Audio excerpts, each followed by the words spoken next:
Saudara, polisi menetapkan tersangka baru dalam kasus tewasnya mahasiswa UGM Argo Eriko Afandi. Tersangka baru disebut melakukan upaya perintangan penyidikan dengan mengganti plat mobil pelaku. Selain menetapkan Kristiano Tarigan sebagai tersangka tunggal dalam kasus kecelakaan lalu lintas yang menewaskan mahasiswa Fakultas Hukum UGM Argo Eriko Afandi, polisi juga menetapkan seorang tersangka baru dalam kasus perintangan penyidikan. Kapolresta Sleman menyebut tersangka baru itu sengaja melakukan penggantian plat palsu saat mobil Kristiano disita di Mapolsek Ngaglik. Nomor plat mobil Kristiano yang mendadak berubah itu kemudian viral di media sosial. Meski telah menetapkan seorang tersangka baru, hingga saat ini polisi belum bersedia membuka identitas pelaku karena masih penyidikan.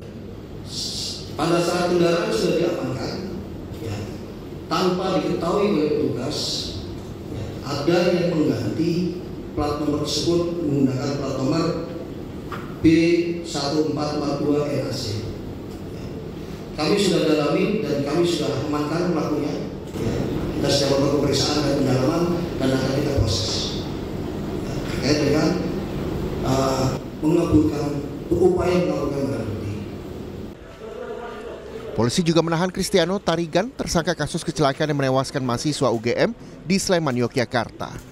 Kristiano, yang juga merupakan mahasiswa UGM itu, kini mendekam di tahanan Mapolresta Sleman. Kristiano dinilai melanggar pasal pidana tentang kelalaian dalam berkendara yang menyebabkan orang lain meninggal dunia dengan ancaman hukuman 6 tahun penjara. Melakukan gelar perkara kedua dan menetapkan pengemudi mobil BMW nomor B1442NAC atas nama CCP diduga sebagai tersangka dalam perkara kecelakaan lalu lintas tersebut. Dan ancaman yang kita terapkan yaitu pasal 310 ayat 4 Undang-Undang Nomor 22 Tahun 2009 tentang lalu lintas angkutan jalan mengatur tentang sanksi pidana bagi setiap orang yang mengemudikan kendaraan bermotor dan karena kelalaiannya mengakibatkan orang lain meninggal dunia. Pusat Konsultasi dan Bantuan Hukum Universitas Gadjah Mada ditunjuk menjadi kuasa hukum bagi keluarga almarhum Argo Eriko Afandi. Tim langsung mendampingi ibu korban dalam proses pemeriksaan polisi yang dilakukan secara tertutup di kampus FH UGM. Wakil Dekan 3 FH UGM menyebut keluarga almarhum masih berkomitmen menyelesaikan kasus kecelakaan ini melalui jalur hukum. Membantu proses ini sampai selesai yang akan dibantu oleh Pusat Konsultasi dan Bantuan Hukum Fakultas Hukum UGM. Artinya tidak ada ruang untuk kekeluargaan gitu, nggak ada, Pak? Damai itu nggak ada, Pak? Belum diputuskan, tapi yang jelas keluarga menerima itikat baik dari pelaku untuk nanti kedepannya kita lihat setelah proses ini berjalan dan kondisi psikologi ibu korban itu memang sampai sekarang belum mampu untuk melaksanakan itu tadi. Yang jelas proses hukum berjalan dan ini sedang berlangsung dan kita semua menghormati proses itu. Pak kabar. Ungkapan duka cita terus mengalir untuk Argo. Teman-teman Argo sesama mahasiswa terus berdatangan dan meletakkan bunga di bawah patung Dewi Keadilan di halaman Fakultas Hukum UGM.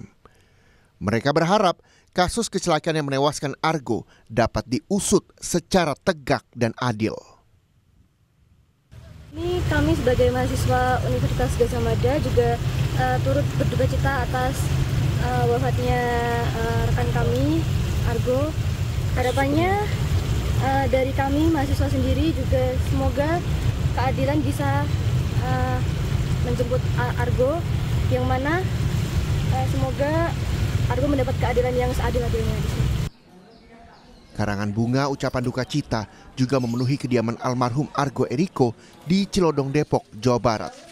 Tak hanya bagi keluarga, kepergian Argo membawa duka mendalam bagi kerabat dan sahabat almarhum. Argo sebelumnya tewas akibat kecelakaan lalu lintas di Sleman, Yogyakarta, Sabtu 24 Mei lalu.